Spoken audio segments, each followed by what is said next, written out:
ஆயுத எழுத்து நிகழ்ச்சிக்கு உங்களை அன்போடு வரவேற்கும் நேர்களே. இன்றைக்கு நாம் ஆயுத எழுத்தில் எடுத்துக்கொண்டிருக்கக்கூடிய தலைப்பு மோடி ட்ரம்ப் சந்திப்பு சாதனைகளும் சர்ச்சைகளும் என்கிற தலைப்பின் கீழான விவாதம். பிரதமர் மோடி அவர்கள் இன்றைக்கு அமெரிக்க அதிபர் ட்ரம்பை சந்தித்திருக்கிறார். இன்று அதிகாலையில் இந்த சந்திப்பு நடைபெற்றது. இந்த சந்திப்பிற்கு பிறகாக உலக தலைவர்கள் அனைவருமே இந்த சந்திப்பில் என்னென்ன விவகாரங்கள் பேசப்பட்டிருக்கும், இந்தியாவிற்கான நலன் என்ன, அதனையும் தாண்டி ராஜாங்க ரீதியிலான என்னென்ன விவகாரங்கள் பேசப்பட்டிருக்கும் என்கின்ற கேள்விகளும் எதிர்பார்ப்புகளும் இருக்கிறது.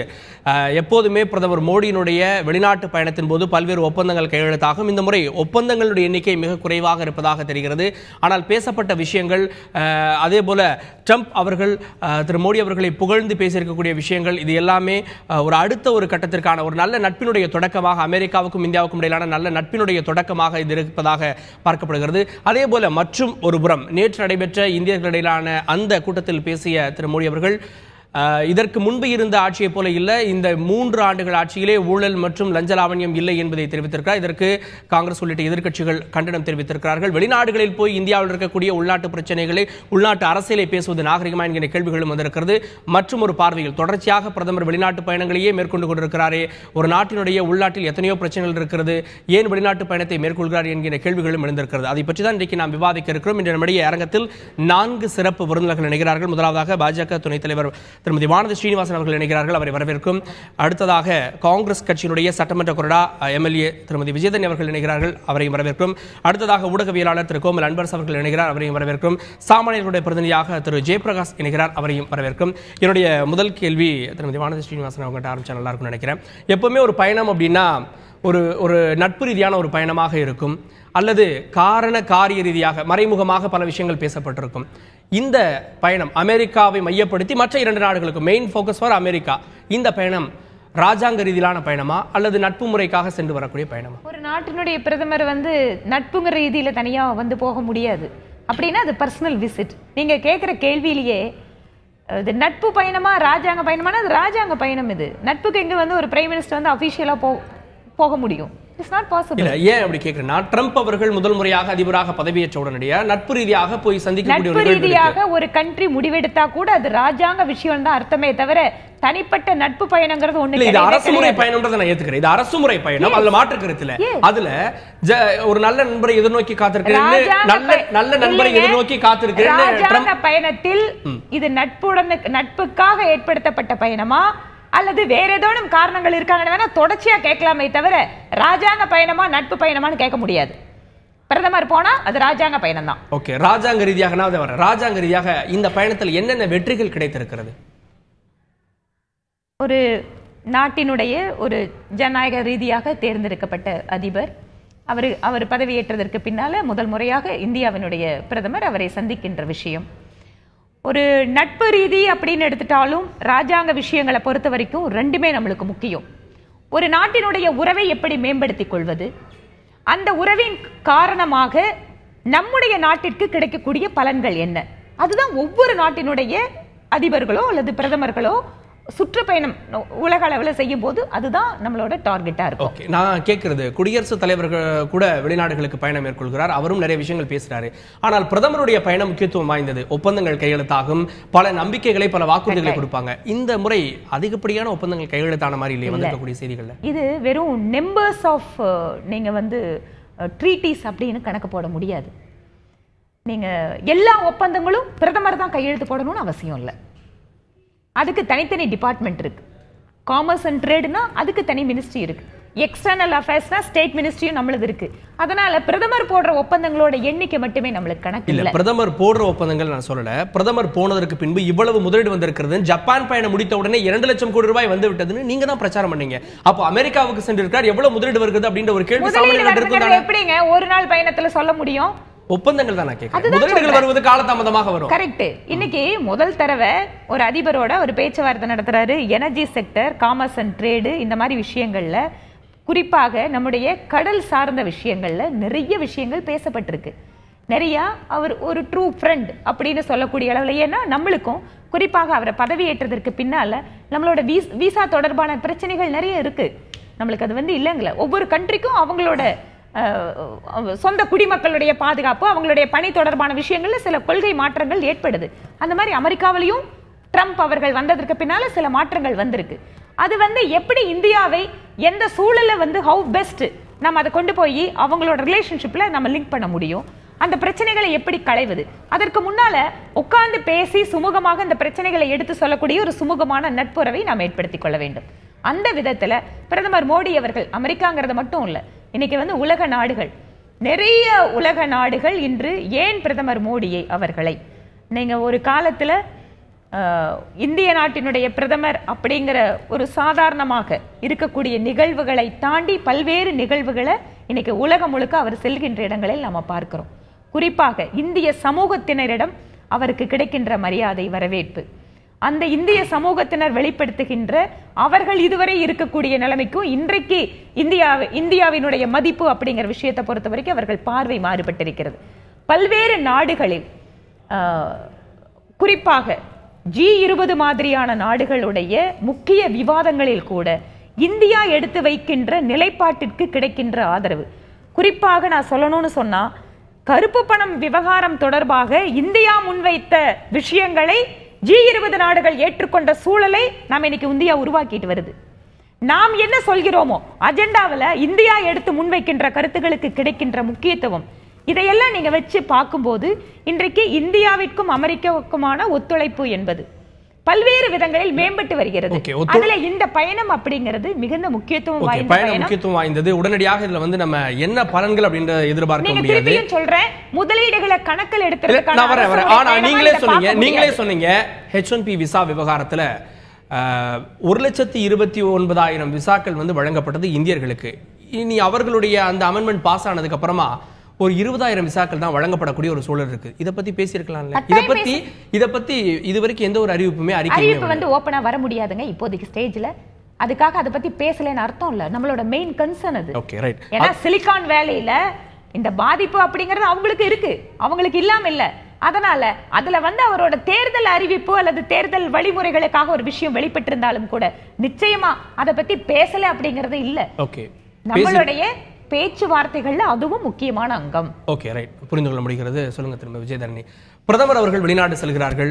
வெளிநாடுக்கு போனதுமா முதல் முறையாக இந்த முதலீடுகள் சார்ந்து அப்படின்றப்போ பல 21 கம்பெனிகளை சேர்ந்த சிஇஓஸ்ட உட்காந்து பேசியிருக்காரு, இந்தியாவுக்கு முதலீடு செய்ய வாருங்கள் அப்படின்னு. அது நாளைய அடுத்தடுத்த காலகட்டத்தில் அது முதலீடுகளாக மாறுவதற்கு வாய்ப்பு இருக்கிறது. மற்றொரு புறம் பிரதமர் போறாரு அப்படின்னதுமே இந்தியாவுடைய நீண்ட நாள் கோரிக்கை ஹிஸ்புல் முஜாஹிதீன் இயக்கத்தினுடைய தலைவர் சையது சலாவுதீனை சர்வதேச தீவிரவாதியாக அறிவித்திருக்கார்கள். இது ஒரு வெற்றி தானே? ஸோ அப்போ பிரதமருடைய பயணம் ஏதோ சாதித்திருக்கிறது அப்படின்னு எடுத்துக்கலாம்ல. அதாவது பிரதமருடைய பயணம் ராஜாங்க உறவை வலுப்படுத்தவா நட்பு ரீதியான பயணமா அப்படின்னு முதல்ல நீங்கள் கேட்டீங்க. என்னை பொறுத்தவரை ராஜாங்க பயணமும் கிடையாது, நட்பு பயணமும் கிடையாது. இது பியூர்லி வர்த்தக பயணம். இது வர்த்தக பயணம்னா இந்தியாவோட வர்த்தகத்தை இம்ப்ரூவ் பண்ணுறதுக்கான பயணமெல்லாம் தெரியல, அமெரிக்காவோட வர்த்தகத்தை இம்ப்ரூவ் பண்ணுறதுக்கான பயணமாக தான் இது அமைஞ்சிருக்கு. எந்த அடிப்படையில் நீங்கள் அதாவது இன்றைக்கு அமெரிக்காவிலிருந்து நம்முடைய பாதுகாப்பு துறைக்கு 22 பிரெடேட்டர் ட்ரோன்ஸ், அதுவும் பிரைவேட் செக்டார் மூலமாக, தனியார் துறை மூலமாக. நீங்கள் இது தனியார் துறையை முழுமையாக நேரடி முதலீடை அதிகப்படுத்தி 49% முதலீடை இன்க்ரீஸ் பண்ணிட்டாங்க. காங்கிரஸ் ஆட்சி காலத்தில் வெறும் 26% தான் பாதுகாப்பு துறையில் அந்நிய நேரடி முதலீடு பர்மிட் பண்ணோம். ஆனால் இன்னைக்கு அதை கிட்டத்தட்ட 49% அதை உயர்த்தி அதன் மூலமாக தனியார் துறை மூலமாக பிரெடேட்டர் ட்ரோன்ஸு, நியூக்ளியர் பவர்டு ஏர்கிராஃப்ட்ஸு, அதுக்கப்புறம் ஹை பவர்ட் ஜெட்ஸு, இதெல்லாம் அமெரிக்காவோட நாம வாங்கிக்கிறதுக்காக திரு ட்ரம்ப் அவர்களை பாதுகாப்பு துறையை வலுப்படுத்த வேண்டிய அந்த நோக்கத்துல அந்நிய முதலீடு தனியார் அப்படின்றதையும் தாண்டி நம்ம அதனுடைய குவாலிட்டி அப்படின்ற ஒரு விஷயத்தை பார்க்க வேண்டியது. குவாலிட்டி அமெரிக்கா கொடுத்தாதான் குவாலிட்டியா, இந்தியால செஞ்சா குவாலிட்டி இல்ல. அப்ப மேக் இன் இந்தியா என்ன ஆச்சு? இது எங்க கேள்வி. இல்ல, ரஃபேல் விமானங்களை வாங்கிட்டு இங்க இருக்கக்கூடிய இன்ஜினியர்ஸ் தான் அதை இது பண்ண போறாங்க, இங்க இருக்கக்கூடிய விமானிகள் தான் ஓட்ட போறாங்க. சோ அதுக்கப்புறமா நம்மளுடைய ப்ராடக்ட் அது ஓரியன்டடா பண்ண போறோம். ஆனா முதல் கட்டமா நம்மளோட எஃப்டிஐ கொண்டு வரோம்னா இங்க மேனுஃபேக்சர் பண்ணணும். மேக் இன் இந்தியா என்ன ஆச்சு? இதே டிஃபென்ஸுக்கு மேக் இன் இந்தியா பொருந்தாதா? அந்த வகையில இன்னைக்கு நாம விலைக்கு வாங்குறதுக்கு அவங்களோட ஏற்றுமதியை அதிகப்படுத்துறதுக்கு தான் இங்க இருந்து பிரதமர் போயிருக்காரு தவிர இந்தியாவுடைய எந்த வர்த்தக நலனுக்கோ அல்லது இந்தியாவுடைய எந்த H1B விசா பொறுத்தவரை பெரிய பிரச்சனை ஓடிட்டு இருக்கு. இன்னைக்கு அந்த பிரச்சனைக்கு ஒரு ஸ்டேட்மெண்ட் கூட நீங்க சொன்னீங்க வெறுமனே அமெரிக்காவுடைய நலனுக்காக அமெரிக்காவுடைய வர்த்தகத்திற்காக பிரதமர் போறார் அப்படின்னு ஒரு பார்வை நீங்க வைக்கிறீங்க. இந்தியாவுக்கும் அமெரிக்காவுக்குமான அந்த வர்த்தக ஒப்பந்தம் 115 பில்லியன் அளவிற்கு $115 பில்லியன் அளவுக்கு ஒவ்வொரு ஆண்டும் வந்து நமக்கான வர்த்தகம் நடந்துட்டு இருக்கு. இதுல அவர்களுடைய முதலீடு $20 பில்லியன், நம்முடைய முதலீடு $15 பில்லியன். கொஞ்சமும் குறைச்சது கிடையாது. $5 பில்லியன். நமக்கும் ஏதோ லாபங்கள் இருக்குது. அமெரிக்கா அளவுக்கு நம்ம பெரிய நாடா கிடையாது இல்லையா? அப்பனா அங்கிருந்து வரக்கூடிய வர்த்தகம் $60 மில்லியன் இருக்கணும். வெறும் $15 மில்லியன் தான் வருதுன்னா அது ரொம்ப கம்மி இல்லையா? அதுதான் கேக்குறேன்.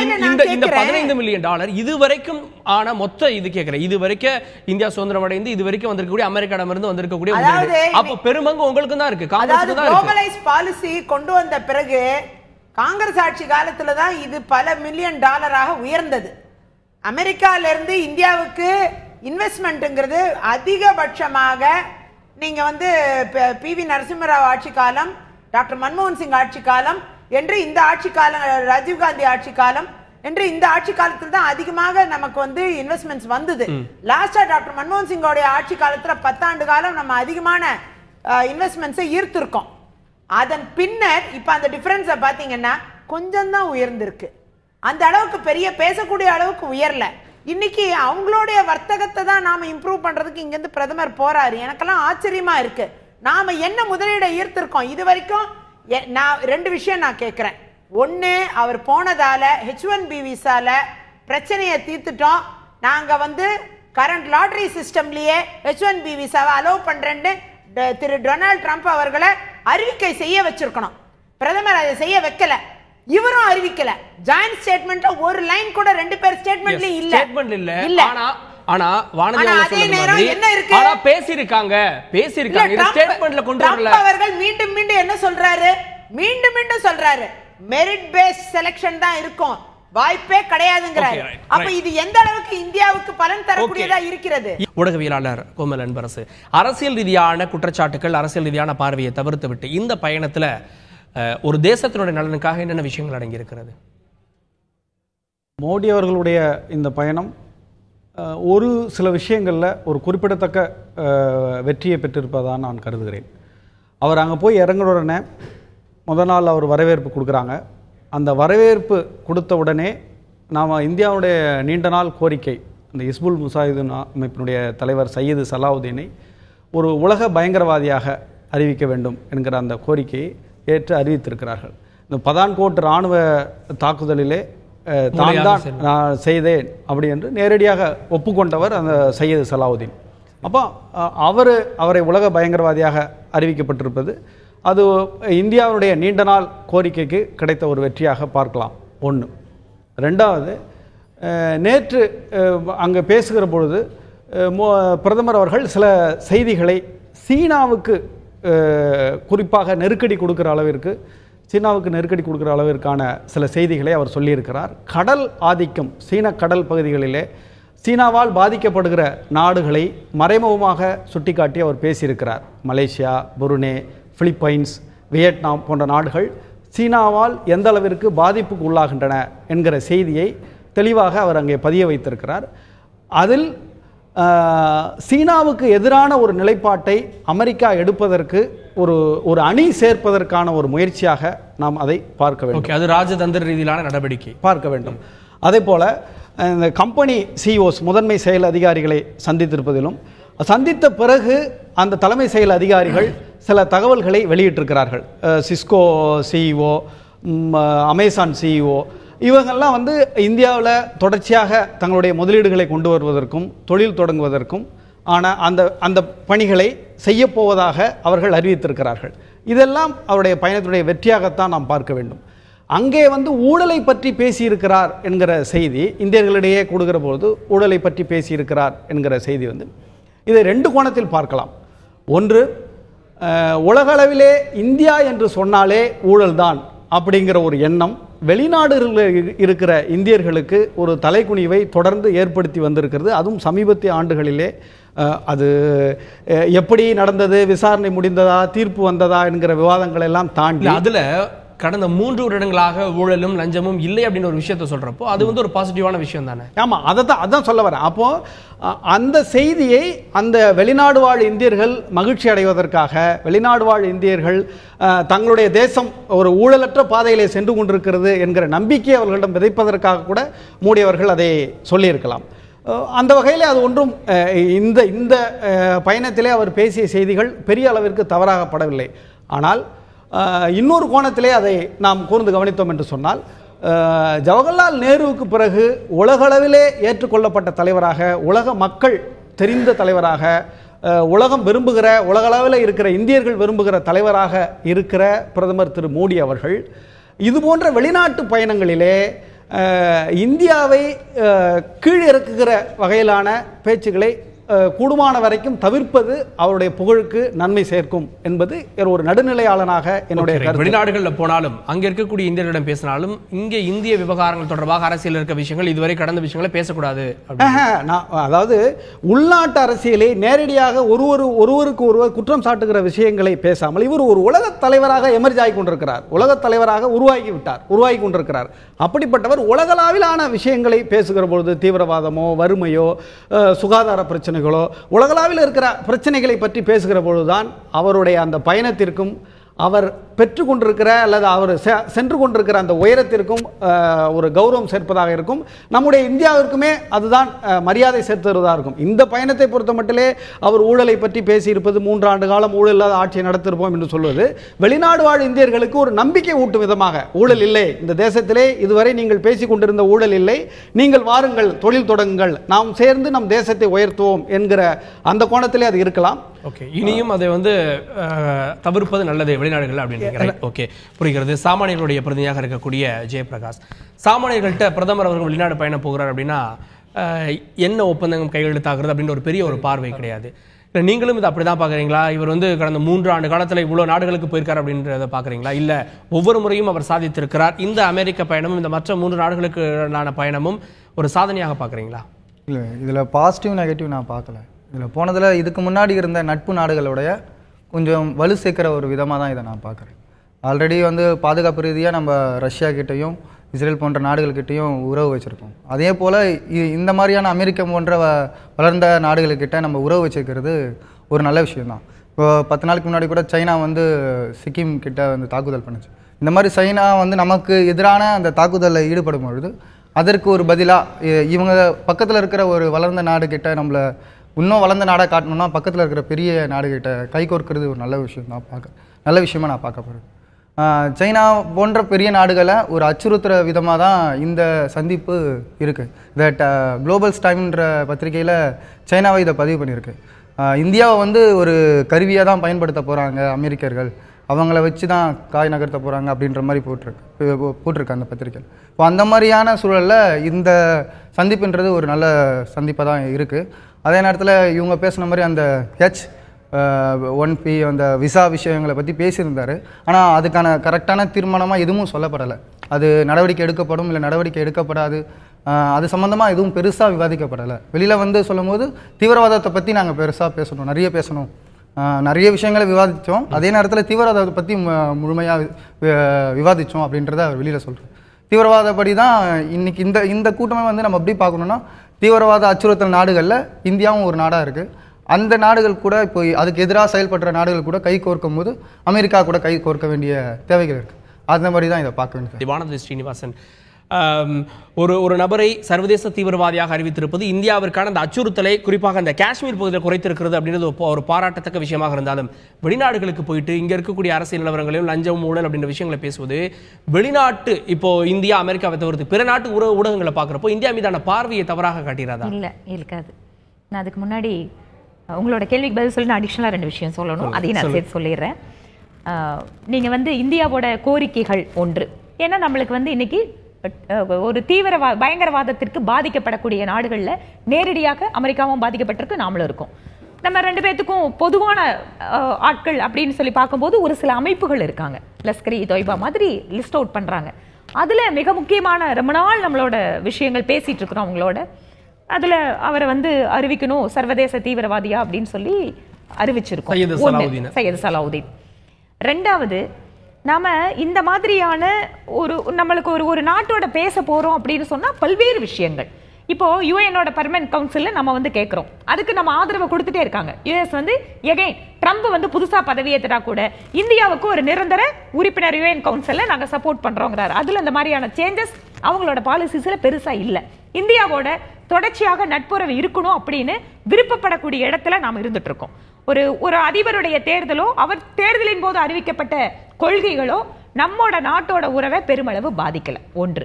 ரெண்டாவது, அவருடனான நட்பு உறவு அப்படிங்கிறத மேம்படுத்திக் கொள்வதன் வாயிலாக இன்னைக்கு என்ன முக்கியமான விஷயங்கள்னா, நேட்டோ நாடுகளுக்கு மட்டும்தான் அவர்களுடைய குறிப்பாக சர்வைலன்ஸ் ட்ரோன்ஸோட விற்பனை அப்படிங்கிறது நேட்டோ நாடுகளுக்கு மட்டும்தான் இதுவரைக்கும் இருந்தது.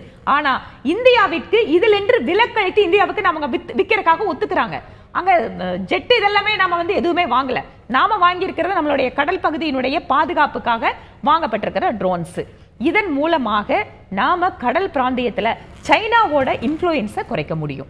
ஏன்னா அவங்க கிட்ட இருக்கிற நவீன உபகரணங்கள், அந்த வசதி, தொழில்நுட்ப வசதி, அதை உருவாக்குகின்ற வசதியை உடனடியாக அடைய முடியாது. மேக் இன் இந்தியா அப்படின்னு சொல்றாங்க. எஃப்டிஐ நாம இன்க்ரீஸ் பண்ணியிருக்கோம். ஏன்னு கேட்டா, இந்த நாட்டில் நாம இத்தனை வருஷம் அந்நிய செலாவணி கொடுத்து நம்ம டாலர்ஸ் கொடுத்து விலைக்கு வாங்கிட்டு இருந்தோம். இன்னைக்கு இங்க புதிதாக உற்பத்தியை நாம ஆரம்பிக்கணும், தயாரிப்பு ஆரம்பிக்கணும். அது இமீடியட்டா நடக்காது. நாம அதுக்கான தயாரிப்பு வேலைகள், அவங்களுக்கான நிலம் எடுத்து கொடுக்கணும், உற்பத்தி தொடங்குறதுக்கான மிகப்பெரிய தொழிற்சாலை வந்து உருவாக்கணும் அப்படின்னு சொன்னா அது 1 வருஷம் 2 வருஷம் இல்ல, நிச்சயமா டைம் எடுக்கும். அதுக்கான ப்ராசஸ் இப்ப ஆரம்பிச்சிருக்கு. H1B விசா பொறுத்த வரைக்கும் 18% இந்தியாவோட விசாஸ் அதிகரிச்சிருக்கு, 20% பாகிஸ்தானோட குறைஞ்சிருக்கு.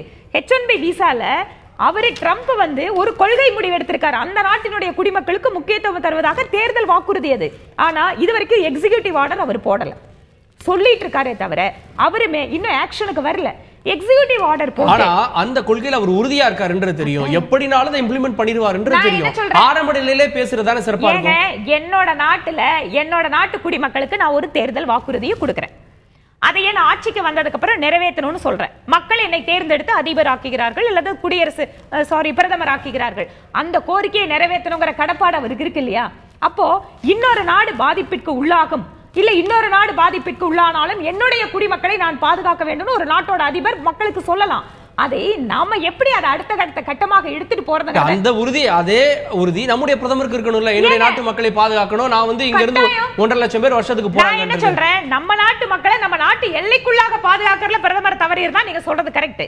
ஆனா ஃபாரின் கண்ட்ரில, ஒரு வெளிநாட்டுல ஒரு அதிபர் அந்த நாட்டு மக்களுக்காக செய்யக்கூடிய கொள்கை முடிவு நம்மள பாதிக்கும்னு சொன்னா அதை பேச்சுவார்த்தையின் வாயிலாகத்தான் அதை சரி பண்ண முடியுமே தவிர நீ மாத்திதான் ஆகணும் அப்படின்னு சொல்ற இடத்துல எந்த நாடு இருக்க முடியாது. நீங்க சொன்னீங்க இந்த பேச்சுவார்த்தையில, இந்த கூட்டறிக்கையில இது சம்பந்தப்பட்ட செய்திகள் இல்ல, ஆனா நீங்க பேசியிருந்தா வந்திருக்குமே. நான் அதுதான் சொல்றேங்க.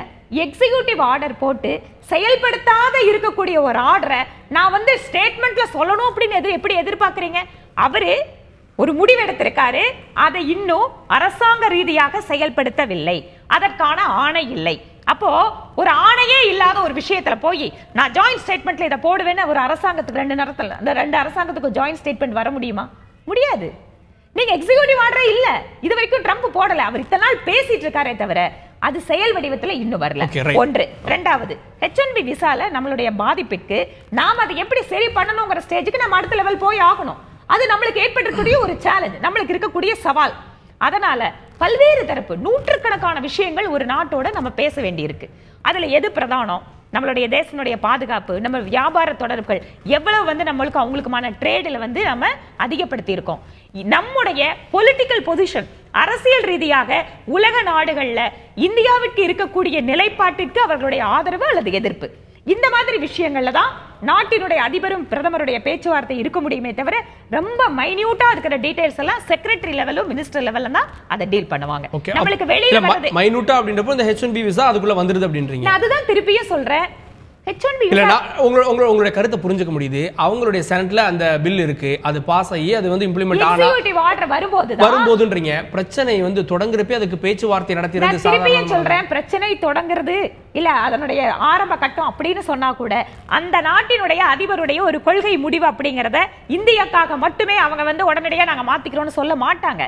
ஆனால் அதுல நம்ம கவர்மெண்ட் தொடர்ச்சியான அவர்களுடைய நம்முடைய ஏற்பாடுகள் வாயிலாக பேச்சுவார்த்தை வாயிலாக எப்படி நாம பாதுகாக்க போறோங்கிற சேலஞ்ச் நம்ம கிட்ட இருக்கு. ஒவ்வொரு உலக நாடுகளையும் பாலிசி சேஞ்சஸ் வருது.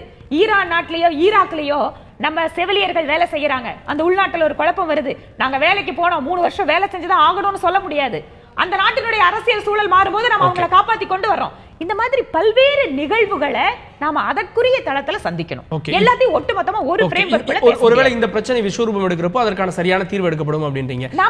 நான் கேட்ட கேள்வி, வெளிநாடுகளில் போய் அரசியல் கட்சிகளை பற்றி பேசுவது, அவர் போய் அரசியல் அப்படிங்கறத அந்த நாட்டோட ராஜாங்கத்துறை ரீதியிலான உறவுகள்ல பேசல. 2 நாட்டினுடைய அதிபர்களும் ஒன்னா நின்று ஜாயிண்ட் ஸ்டேட்மெண்ட்லயோ இல்ல மற்ற விஷயங்கள் பொதுவான விஷயங்கள் பேசும்போது சொல்லல. அங்க இருக்கக்கூடிய இந்திய சமூகத்தினரிடையே பேசும்போது இன்றைக்கு இந்த நாட்டினுடைய சூழல் மாறி இருக்கிறது, இந்த நாட்டை பற்றி நீங்கள் பெருமிதமாக நினைக்கக்கூடிய அளவில் இந்த நாட்டினுடைய சூழல் மாறி இருக்குதுன்னு சொன்னா, இன்றைக்கு எவ்வளவு பெட்டரா நான் வேலை செஞ்சிருக்கேன், எவ்வளவு நல்லா வேலை செஞ்சிருக்கேன்னு சொன்னா பழைய காலங்கள்ல இருந்து சொல்ற ரெஃபரன்ஸ் மட்டும்தான் அது. அதனால அங்க போய் அரசியல் பேசுறாருன்னு இல்ல. நான் ஒரு டிஃபரன்ஸ் சொல்லலாம்.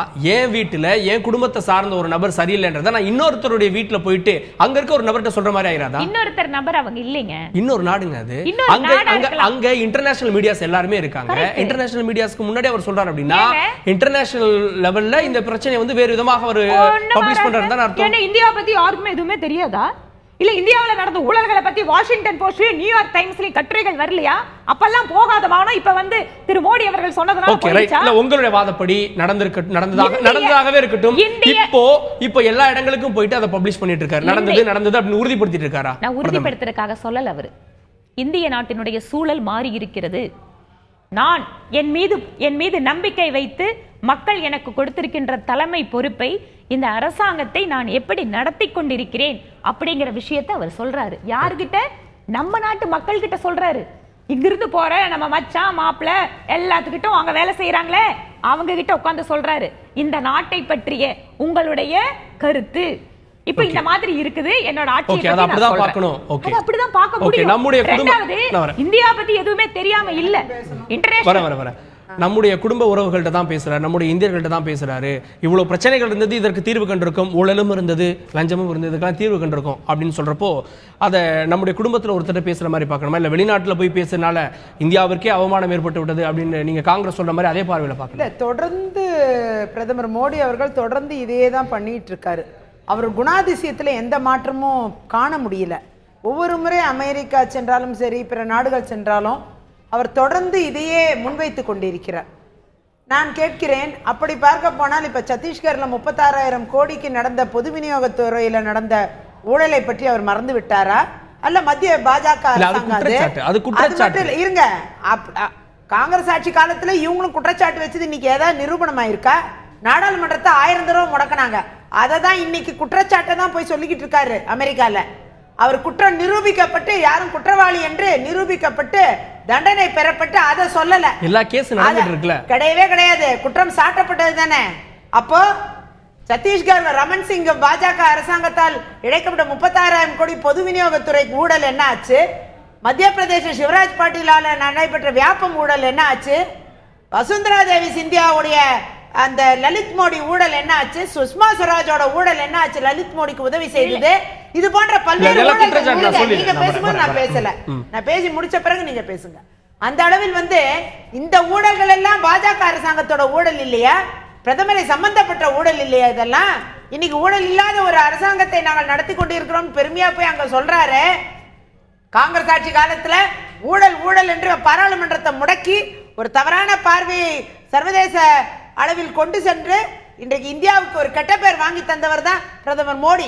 தொடர்ந்து இன்னைக்கு அதே செஞ்சிட்டு இருக்காரு. அதே தான் செஞ்சிட்டு இருக்காரு. அன்னைக்கு எப்படி அவர் சர்வதேச அளவுல வந்து இந்த குற்றச்சாட்டு கொண்டு வந்தாங்க? பாராளுமன்றத்தை தொடர்ந்து பாஜக முடக்கறோம்ங்கிறதுக்கு இதுதான் காரணமா சொல்லப்படுது. நான் கேட்கிறேன், ஏதாவது ஒரு கேஸ் நிரூபிக்கப்பட்டிருக்கா? ஏதாவது ஒரு கேஸ் நிரூபிக்கப்பட்டிருக்கா? மக்களிடம் எல்லாமே பொய்யையும் புரட்டையும் இன்றைக்கு நீங்க சொல்றீங்க இத வர மக்கள் மத்தியில ஏமாற்றி இருக்கிறார்கள். காங்கிரஸ் லஞ்சம் ஊழல் அப்படிங்கற காங்கிரஸ் நான் சொல்றேன் கேளுங்க, காங்கிரஸ் லஞ்சம் ஊழல் அப்படின்ற விவகாரத்தை மக்கள் மத்தியில கொண்டு போனது மோடி அவர்கள் தான் அப்படின்றீங்க. அப்போ அவர் வந்து ஒரு மாநிலத்துடைய முதலமைச்சர், நாடாளுமன்றத்துக்கே அவர் வரவில்லை. அவர் வெளிநாடுகளுக்கும் அப்ப பெரும்பாலும் வேட்பாளரை அறிவிச்சாங்களா இல்லையா? இல்ல நான் கேட்கிறேன், இதையே அங்க அமெரிக்கால இருக்கக்கூடிய இந்தியர்களிடம் இவர் இன்னும் சில விஷயங்களை ஏன் சொல்லலை? நான் வந்து வெளிநாடுகள்ல இருந்து அந்த பணத்தை எல்லாம் கொண்டு வந்து பிளாக் மணி எல்லாம் கருப்பு பணத்தை கொண்டு வந்து இந்தியர்கள் அக்கௌண்ட்ல 15 லட்சம் ரூபாய் தர்றதா சொன்னேன், அது நான் தந்துட்டேன் இல்ல தரல அப்படிங்கிற உண்மையை அங்க இருக்கிற இந்தியர்களுக்கு சொல்லியிருக்கலாம் இல்லையா? அதே நேரம் இங்க பாலும் தேனும் குழால ஊத்த போது புடிச்சுக்குங்கன்னு வேட்பாளரா பிரதமர் வேட்பாளரா அறிவிப்பு செஞ்சாரே. விலைவாசி உயர்வு கட்டுப்படுத்தப்பட்டிருக்கா? இன்னைக்கு ஏதாவது ஒரு ஆசுவாசம் இந்தியர்கள் கிடைச்சிருக்கா? வேலை வாய்ப்பு அதிகரிச்சிருக்கா? இந்த ஒரு கேள்விக்கு நீங்க பதில் சொல்லுங்க. வேலை வாய்ப்பு என்பது இந்திய இளைஞர்களுக்கு இங்க உருவாக்கப்பட்டிருக்கா? இந்தியாவில் இருக்கக்கூடிய இளைஞனுடைய சிரமம் என்ன என்பதை அமெரிக்க இந்தியர்களிடம் சொல்ல தயாரா இவரு? அது இவருக்கு முடியாது இல்லையா? பெருமையாக வேற விஷயங்களை பேசுறாரு. இவர் பெருமை பேசிக்கொள்ள மட்டுமே தயாரானவர். உலகமெங்கும் சுற்றி வரக்கூடிய இந்திய வாழ் வெளிநாடு பிரதமர் அவ்வளவுதான் நமக்கு கிடைச்சிருக்காரு. வேற எந்த வகையிலும் நமக்கு இந்தியர்களுக்கு எந்த ஆசையும் கிடையாது. பெருமை பேசிக்கொள்ளக்கூடிய பிரதமர் அப்படின்னுங்க. பிரதமர் அவர்கள் போகிறார்கள். ஒரு காலத்துல அவருக்கு விசாவே அமெரிக்காவுக்கு கிடைக்கல, பிரதமரான பிறகு கிடைச்சது. இன்றைக்கு 2-3ஆம் முறையாக போகிறார். ஆனால் அதே வெள்ளை மாளிகை அதே வெள்ளை மாளிகைக்கு அது பழைய சம்பவம் இல்ல, அது பழைய சம்பவம். நான் என்ன சொல்றேன், இங்க 3ஆவது முறையாக வரும்போது என்னுடைய கேள்வியை புரிஞ்சுக்க, என்னுடைய கேள்வியை புரிஞ்சுக்கங்க. அவர் ஒண்ணு விசா வாங்கல, நாம ஓட்டு போட்டு அவரை பிரதமராக்கி அவருக்கு விசா நம்ம தான் வாங்கி கொடுத்தோம். என்னுடைய கேள்வி புரிஞ்சுக்கங்க. அவர் வருவதால் வெள்ளை மாளிகை பெருமை அடைகிறதுன்னு சொல்லிட்டு ட்ரம்ப் சொல்றாரு அப்படின்னா அது இந்தியர்களுக்கு கிடைத்த பெருமை தானே? என்ன பெருமை? மேக் இன் அமெரிக்காங்கிற திட்டத்தை மட்டுமே ட்ரம்ப் அவர்கள் மைண்ட்ல வச்சிருக்கிறாரு. மேக் இன் இந்தியாங்கிற திட்டத்தை வச்சிருக்கிறவர் இவரு அந்த திட்டத்தை தான் அறிவிச்சாரே தவிர இந்தியர்களுக்கான என்ன வாய்ப்பு அமெரிக்காவில் இருக்கிறது அதை யோசிங்க. இன்னைக்கு எவ்வளவு இந்தியர்கள் திரும்பி வந்துகிட்டு இருக்காங்க. இன்னைக்கு ஊழலை பத்தி பேசக்கூடிய ஊழலே இல்லாத இந்தியா இருக்கிறது என்றால் எத்தனை இந்தியர்கள் அங்க இருக்கிற இந்தியன் எம்பசியில நின்று நாங்க இந்தியாவுக்கு திரும்பி போறோம்ட்டு எத்தனை இந்திய இளைஞர்களே தயாரா இல்லையே? அப்படி இருக்கும்பொழுது இந்தியாவில் என்ன வாய்ப்பு இவர் உருவாக்கி இருக்கிறார்? இங்க இருக்கிற இளைஞர்களுக்கு, கோடிக்கணக்கான இளைஞர்களுக்கு வேலை வாய்ப்பு எங்கே? இன்னைக்கு வேலை வாய்ப்பு அதிகரிக்கப்பட்டிருக்கா? சொன்னது 1 கோடி இளைஞனுக்கு ஒவ்வொரு ஆண்டும் வேலை வாய்ப்பு தருகிறோம்னு அவர் பிரதமர் வேட்பாளரா அறிவிச்சாரு. இன்னைக்கு என்ன ஆச்சு? 2 லட்சம் பேருக்கு கூட வேலை கொடுக்கல. அதான் உண்மை. அப்படி பார்க்க போனா இவருடைய இந்த 3 ஆண்டு கால சாதனையில் எல்லா அறிவிப்போட இருக்குங்க. என்ன ஸ்கில் இந்தியா என்ன வேணா சொல்லுங்க. எத்தனை பேருக்கு வேலை கிடைச்சிருக்கு? எத்தனை பேர் வாழ்ந்துகிட்டு இருக்காங்க? எத்தனை பேர் கையில பணம் இருக்கு? சாமானிய மக்கள் கையில விலைவாசியை சமாளித்த பணம் இருக்கிறதா? அதை நீங்கள் பாருங்கள். அந்த உண்மையை நீங்க தெரிஞ்சுக்கிட்டு நீங்க பேசுங்க. வெளிநாட்டுல போயிட்டு உள்நாட்டு பிரச்சனைகள், உள்நாட்டு அரசியல் பத்தி பேசுறப்போ உள்நாட்டுல இருக்கக்கூடிய பிரச்சனைகளை பாருங்க அப்படி நீங்க சொல்ற அந்த வாதம் அதையும் அவர் பேசியிருக்கணும். அங்க கேள்வி கேட்க வந்த ரிப்போர்ட்டர்ஸ் ஆன்சர் பண்ணல அவரு. ஓகே, நம்ம பேசலாம்.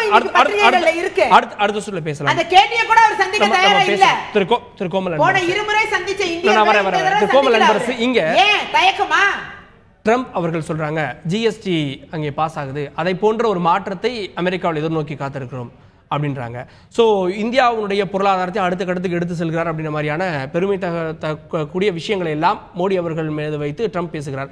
அப்போ இந்தியா வெளிநாடுகளுக்கு பாடம் கற்றுத்தரக்கூடிய அளவுக்கு வளர்ந்து விட்டது அப்படின்னு எடுத்துக்கலாமா? வளரக்கூடிய பாதையில் இருக்கிறதுன்னு கண்டிப்பாக வளர்ச்சி பாதையில் இருக்குங்கிறத மறுக்க முடியாது. இப்போ வேலைவாய்ப்பு மாதிரியான விஷயங்களில் சகோதரி விஜயதாரணி அவர்கள் சொன்ன அந்த கேட்ட கேள்விகள் எல்லாம் அவங்களுக்கும் அந்த கேள்விகள் அவங்கள நோக்கியும் திரும்பும். 10 ஆண்டு காலம் அவங்க வந்து ஆட்சியில் இருந்திருக்காங்க. தொடர்ச்சியாக 2 முறை டாக்டர் மன்மோகன் சிங் மிகப்பெரிய பொருளாதார மேதை, நாட்டினுடைய பிரதமராக இருந்திருக்கிறார். அந்த கேள்விகள் அவங்களோட இப்ப இல்லங்க, புள்ளி விவரம் வெளியிடப்பட்டிருக்கு. தயவு செஞ்சு போய் பாருங்க. இப்ப அவங்க சொல்றது மாதிரி ஒரு கண்மூடித்தனமாக இந்த பயணமே சரியில்லை, இந்த பிரதமர் எல்லாமே இது வந்து விளம்பரம் தான் அப்படிங்கிற மாதிரிலாம் நம்ம எடுத்துக்க முடியாது. அது ஒரு நடுநிலையான பார்வையில் அதை பார்க்கணும்னு சொன்னால் நிச்சயமாக இந்தியா பற்றிய மதிப்பு வெளிநாடுகளில் உயர்ந்திருக்கிறத மறுக்கிறதுக்கு இல்லை. ஒன்று. ரெண்டாவது, நம்ம வேகமாக வளர்ச்சி பாதையில் இருக்கோம் அப்படிங்கிறதையும் ஒரு ஒன்றுமே இல்லை அப்படின்னு சுத்தமாக சொல்லி ஒதுக்கிட முடியாது. ஏன்னா நிறைய விஷயங்கள், நிறைய மாற்றங்கள். இப்போ இந்த ஜிஎஸ்டியில் நிறைய அதை பற்றிய புகார்களோ அதை பற்றிய குறைகளோ இருக்கலாம். ஆனால் கடந்த இந்த 70 ஆண்டுகளில் ஒரு மிகப்பெரிய வரி சீர்திருத்தம் இந்த நாட்டிற்கு வருகிறது என்று சொல்கிற பொழுது அதை நாம் வரவேற்க தான் செய்ய வேண்டும். எத்தனையோ புது பிரச்சனைகள் புது விஷயங்கள் அறிமுகப்படுத்துகிற பொழுது அதிலே ஒரு நல்லதும் இருக்கும் கெட்டதும் இருக்கும். GST கொண்டு வந்ததே காங்கிரஸ் தாங்க. சரிங்க, அப்ப ஏன் நீங்க அதை குறை சொல்றீங்க? GST நான் குறை சொல்லல. ரெண்டு பேருக்கும் பங்கு இருக்கு. இல்ல. குறைகள் என்ன? சதவிகிதங்கள் தான் தப்பா சொல்றேன். ஊறுகாய்க்கு, மெழுகுவர்த்திக்கு, மதுரைக்கு எல்லாத்துக்கும் சதவிகிதத்தை ஏத்தி போட்டேன்னா ரெண்டு பேருக்கும் பங்கு இருக்கு. இதுதான் பிரச்சனை. நான் என்ன சொல்றேன், ரெண்டு பேருக்கும் பங்கு இருக்கு. இல்ல ரெண்டு பேருக்கும் பங்கு இருக்கு. இப்ப அன்னைக்கு அவங்க கொண்டு வந்தப்ப அவங்க எங்க தான் சொன்னாங்க இம்ப்ளிமென்ட் பண்ண முடியல. பண்ண முடியல. இல்ல பண்றாங்க, இம்ப்ளிமென்ட் பண்றாங்க. இல்ல நான் என்ன சொல்றேன், அதுக்கு நாங்களே ஹெல்ப் பண்ணிருக்கு. அது மட்டும் இல்ல, தவறுகள் இருக்கதே திருத்தம் பண்ண சொல்லி தான் நாங்க சப்போர்ட் பண்றோம். அதுதானே எதிர்க்கட்சியோட வேலை. எதிர்க்கட்சியோட வேலை அதானே. எதிர்க்கட்சியோட வேலை அதானே.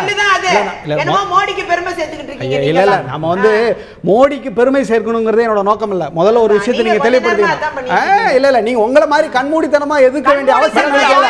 கண்மூடித்தனமா எதிர்க்க வேண்டிய அவசியம் எனக்கு இல்ல. எல்லாரும் ஒரே பார்வையில நீங்க உங்க பார்வையில உங்க கட்சியோட பார்வையில இருந்து பார்க்க வேண்டிய அவசியம் எனக்கு இல்ல. ஏன் நீங்க காங்கிரஸ் கட்சியோட பார்வையில இருந்து பார்க்கணும்? நான் இல்ல, மக்கள் பார்வையில இருந்து பாருங்க. மக்கள் பார்வையில என்ன சொல்றேன், எல்லாத்தையுமே எல்லாத்தையுமே அவருக்கு ஒரு பார்வை இருக்கு. எத்தனை பேர் கிடைக்கிறாங்க? உண்மையை சொல்லுங்க. அப்ப ராகுல் காந்தி தான் ஆக சிறந்த தலைவர், அவரை தூக்கி பிரதமர் ஆக்கி வச்சிருன்னு சொல்லுங்க. அதானே நீங்க சொல்ல வரீங்க. நாங்க சொன்னா போறோம். மக்கள் சொல்லுவாங்க. நான் சொல்றேன் இதே மாதிரி மேடம் உங்கள்ட்ட தான் இதே மாதிரி UPA 1ல திரு மன்மோகன் சிங் அவர்கள் 3 ஆண்டு காலத்துல 21 அரசுமுறை பயணங்களை மேற்கொண்டிருக்கிறாங்க. அதுல இந்த மாதிரியான ஒரு பெரிய ஃபோக்கஸ் நமக்கு தெரியும். இந்த மாதிரியான ஒரு பெரிய ஃபோக்கஸ் வெளிநாட்டினர் திரண்டு வந்து வரவேற்கக்கூடியது இந்த நிகழ்வுல நடந்துச்சு. Rousing welcome. ஒரு நாடுகள்ல ரவுசிங் வெல்கம். அதெல்லாம் நீங்க பெரிய பிஜேபி ஜாலரா. இல்ல இதெல்லாம் தேவையில்லாத வார்த்தைகள். இதெல்லாம் தேவையில்லாத வார்த்தைகள். இதெல்லாம் தேவையில்லாத வார்த்தைகள். இல்ல அவருடைய கட்சிக்காக பேசுறாங்க. நீங்க அப்படி சொல்ல முடியாது. பார்வை பார்க்க முடியாது. முதல்ல அந்த வார்த்தையை மாத்த சொல்லுங்க.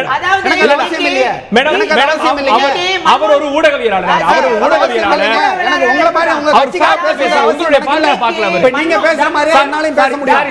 சாரி உங்களுக்கு ஒரு பார்வை இருக்கு, அதை புரிஞ்சுக்கணும். அது தவறான வார்த்தை இல்ல. எதுக்கு சொல்றாங்க? வார்த்தை பிரயோகம் தவறான வார்த்தை பிரயோகம். அரசுமுறை பயணங்கள் டாக்டர் மன்மோகன் சிங்கை பொறுத்தவரை அரசுமுறை பயணங்கள் அவர் மேற்கொண்ட ஒவ்வொரு தடவையும் அவர் இந்தியர்களை அழைத்து ஊழல் நடந்திருக்கு, பிஜேபி மத ரீதியான தூண்டுதல்களை செய்து கொண்டிருக்கிறது என்றெல்லாம் அவர் விளம்பரம் தேடிக்கல. அவர் ரொம்ப டீசென்டா ஜவஹர்லால் நேரு அவர்கள் காலத்திலிருந்தே ராஜீவ்காந்தியா இருக்கட்டும், நரசிம்மராவா இருக்கட்டும், மன்மோகன் சிங் அவர்களா இருக்கட்டும், அவங்க வெளிநாடுகள்ல இந்தியாவுடைய பெருமையை எடுத்து சொல்வது மட்டுமல்ல, இந்திய அரசியல் நிகழ்வுகள், ஊழல்கள், இந்தியாவில் மத ரீதியான தாக்குதல்கள் இதையெல்லாம் பிஜேபி போய் எக்ஸ்போஸ் பண்ணிருக்கலாம். ஆனா ஒரு நாள் கூட அங்க விட்டு கொடுத்தது கிடையாது. ஆனா இன்னைக்கு புரிஞ்சுக்க முடியல. விட்டு கொடுத்து பேசுறாரு. ஓகே விட்டு கொடுத்து இன்னைக்கு சார்ந்தவர்களும் சீக்கியர்களும் ஜம்மு காஷ்மீரை சார்ந்தவர்களும் ஒயிட் ஹவுஸ் முன்னாடி நடந்ததை சொல்றேன். ஒயிட் ஹவுஸ் முன்னாடி இன்னைக்கு தகராறு பண்ணிருக்காங்க. மோடி அவர்களுடைய வருகையை எதிர்த்து இன்னைக்கு கருப்பு கொடி காமிச்சிருக்காங்க, பிரச்சனை பண்ணிருக்காங்க. சொல்லுங்க, சோனியா காந்தி சிகிச்சைக்காக சென்றபோது சிகிச்சை கொடுக்க கூடாதுன்னு சொல்லிட்டு நோட்டீஸ் கொடுத்தாங்க சீக்கியர்கள். அது உங்களுக்கு தெரியும்ல. மத ரீதியான வன்முறை என்பது இந்தியாவில் சிறுபான்மை மக்கள் மீதும் தாழ்த்தப்பட்ட மக்கள் மீதும் ஏவப்படுகிறது என்று இன்றைக்கு போராட்டம் மோடி எதிராக நடந்து கொண்டிருக்கிறது. உங்களுடைய தொடர்ச்சியான கருத்து புரிந்து கொள்ள முடிகிறது. உங்களுடைய தொடர்ச்சியான கருத்து புரிந்து கொள்ள முடிகிறது. இறுதியான கருத்துக்கள் சாமனுடைய பார்வையாக ஜெயபிரகாஷ், இங்க செலவு அடிப்படையில் பார்க்கிறப்போ மோடி அவர்களுடைய இந்த 3 ஆண்டு கால பயணம் இதற்கு முன்பு மன்மோகன் சிங் அவர்களுடைய பயணத்தோடு ஒப்பிடும்போது ஒரு சாதாரண விமான கட்டணமே மிக அதிகப்படியாக இருக்கிறது. அதை நம்ம பார்க்க முடிகிறது. 26 முறை பயணம், 64 நாடுகளுக்கு, கிட்டத்தட்ட 288 கோடி ரூபாய் அப்படின்னு. இப்போ பார்க்கக்கூடிய மக்கள்லாம் வந்து அவர் என்ன அடிக்கடி வெளிநாட்டுக்கு போறாரு, இவங்க சொன்ன மாதிரி வெளிநாட்டு பிரதமர் அவரு அப்படின்ற மாதிரி அடிக்கடி வெளிநாட்டுக்கு போறாருனாலும் இதுல பயன் இருக்கதானே செய்கிறது. இல்ல வந்து நம்மளும் பொதுவா பயணம் இல்லை இவ்வளவு செலவாகுதுன்னு அப்படின்னு சொல்லிடுறதா? இல்லை, எல்லா நாட்டு பயணமும் பயனளிக்கிற மாதிரி தெரியல. இதில் கூட பெருசாக இந்த மீட்டிங்கில் வந்து இப்போ போய் பேசின மீட்டிங்கில் வந்து பெருசாக உடனே எல்லா திரும்பியும் முடிச்சிடல.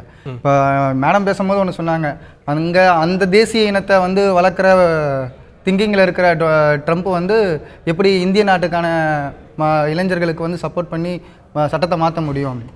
என்னோட கேள்வினா, இப்போது இங்கே போயிட்டு அந்த H1Bயோடைய விசா விஷயத்தை பேசும்போது நான் என்ன எதிர்பார்க்குறேன்னா, வெள்ளம் வரத்துக்கு முன்னாடியே தடுக்கிறதுக்கான வேலையில் பண்ணணும். இங்கேருந்து போனவங்க அதை பண்ணியிருக்கலாம். கொஞ்சம் கொஞ்சம் கொஞ்சம் ரெக்வஸ்ட் பண்ணி கேட்கறத விட கொஞ்சம் எங்களுடைய மக்கள் அதிகமாக இங்கே இருக்கிறாங்க அப்படின்றத தெரிவித்து, இதனால் உங்கள் நாட்டுக்கும் லாபம் இருக்குது, இந்த விசா கொஞ்சம் நீங்கள் அதிகரித்து இந்த விசா பிரச்சனையை தீர்த்தீங்கன்னா எங்களுடைய இளைஞர்கள் பேசியிருப்பாங்க அப்படின்றது புரிகிறது. வானதி மேடம், இறுதியான கருத்துக்கள். இதுல மாறுபட்ட கருத்துக்கூடிய விவகாரங்கள் பத்தி பேசவே இல்லை, ஒருமித்த கருத்துக்கூடிய சொல்லுங்க. இல்லை ஒரே ஒரு பாயிண்ட் பேசணும்னு நினைச்சேன். பாதுகாப்பு ரீதியான விஷயங்களை பற்றி அமெரிக்கா வந்து நமக்கு இந்த ஆயுதங்களை லாக்யூட் என்ற மார்டின்ற கம்பெனி வந்து டாடா நிறுவனத்துடைய ஒப்பந்தம் போட்டது வளர்ச்சிக்கான ஒரு விஷயம்தான்.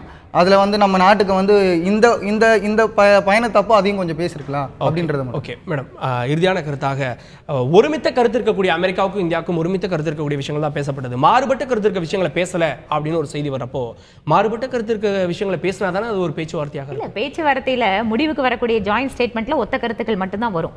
மாறுபட்ட கருத்துக்கள் பேச்சுவார்த்தை அளவில் தானே இருக்கும். அது இன்னொரு ரவுண்ட் பேசணும் அல்லது இன்னொரு சுற்றுப்பயணம். அது நேச்சுரலுங்க. நீங்க ஒரு கம்பெனிக்கு ரெண்டுக்கும் பேசும்போது எது வந்து ஒத்துக்கொள்ளப்பட்ட விஷயங்கள் அதுதான் வரும். அம்மா மேடம், நான் கொஞ்சம் பேசும்போது தயவு செஞ்சு அமைதியா இருக்கலாம். சுருக்கமா சொல்லுங்க. அதனால ஆமா, எல்லா நேரம் சொல்லிருங்க. இந்த பயணம் பொறுத்த வரைக்கும் இது மட்டுமல்ல, பல்வேறு உலக நாடுகளுக்கான நம்முடைய பிரதமர் பயணம் அப்படிங்கிறது 2-3 விஷயமா அதை நம்ம பார்க்கலாம். ஒன்று, இந்தியாவினுடைய பங்களிப்பு பற்றி உலக நாடுகள் இன்று புரிந்து கொள்ளப்படக்கூடிய விதம். நாம் ஒரு புறக்கணிக்கப்பட முடியாத ஒரு சக்தியாக வளர்ந்து வருகிறோம். குறிப்பாக ஆசிய நாடுகளுக்கு தலைமை ஏற்கக்கூடிய சூழல் நாம உருவாகி வருது. அதனாலதான் நம்மை சுற்றி இருக்கிற சிறு சிறு நாடுகள் எல்லாம் உலக வர்த்தக அரங்கல கூட பல்வேறு நிகழ்வுகள்ல நம்முடைய தலைமையை எதிர்பார்த்து காத்திருக்கிறார்கள். அந்த ரோலை இந்தியா இப்ப மிகச்சிறப்பாக செய்து வருகிறது. அதனால இந்திய வம்சாவளியினர் எந்தெந்த வெளிநாடுகள்ல வாழ்ந்தாலும் இன்னைக்கு அவர்களுக்கு இந்தியாவை பற்றிய பெருமித மதிப்பீடு அதிகரிக்கும் பொழுது முதலீடும் சிறிது சிறிதாக மட்டுமல்ல, அவர்களும் திரும்பி வருவதற்கான சூழல் உருவாகி வரும். மேக் இன் இந்தியாங்கிறது 1 நாள் 2 நாள் இல்ல, அது ஒரு பெரிய ப்ராசஸ். அதுல நம்ம நிறைய இன்னும் முன்னோக்கி போக வேண்டியிருக்கிறது. இந்த பயணத்துல எவ்வளவு ஒப்பந்தங்கள் கையெழுத்தானது என்பதை தாண்டி இந்த பயணத்துல பல விஷயங்கள் ராஜாங்க ரீதியாக மறைமுகமாக பேசப்பட்டிருக்கலாம். ஒத்த கருத்துடைய சில விஷயங்கள் மட்டும்தான் இன்றைக்கு கூட்டறிக்கையில் வெளிவந்திருக்கிறது. இதனையும் தாண்டி ஒரு பெரிய சாதனையாக தீவிரவாதத்தை எதிர்கொள்வதில் 2 நாடுகளும் ஒன்றிணைந்து செயல்படக்கூடிய ஒரு நிகழ்வு, அதே போல சையது சலாவுதீனை சர்வதேச தீவிரவாதியாக அறிவித்திருப்பது இதெல்லாம் இந்தியாவிற்கான ஒரு பெரிய வெற்றியாக பார்க்கப்படுகிறது. இதை அனைத்தையும் காட்டிலும் அமெரிக்காவிலே ட்ரம்ப் பதவியேற்ற உடனடியாக அவருடைய கொள்கைகள் மாறுகிறது, வெளிநாட்டுக்கு எதிராக அவருடைய பார்வை இருக்கிறது, இந்தியர்கள் மிக கடுமையாக பாதிக்கப்படுவார்கள் என்கின்ற பேச்செல்லாம் வந்தபோது பிரதமர் மோடியினுடைய பயணம் மீண்டும் சென்று அவருடைய பார்வை இந்தியாவின் மீதான அவருடைய நட்பை மீண்டும் உறுதி செய்திருக்கிறார் என்பதை புரிந்து கொள்ள முடிகிறது. பேச்சுவார்த்தை என்பது தொடர்ந்து கொண்டுதான் இருக்கும், அதற்கான தீர்வு உடனே கிடைக்காது, காலந்தாரத்திற்கு பதில் சொல்ல வேண்டும். அரங்கத்தில் வந்து உங்களுடைய கருத்துக்களை பதிவு செய்த உங்கள் நால்வருக்கும் நன்றி, பார்த்த உங்களுக்கு நன்றி நேயர்களே.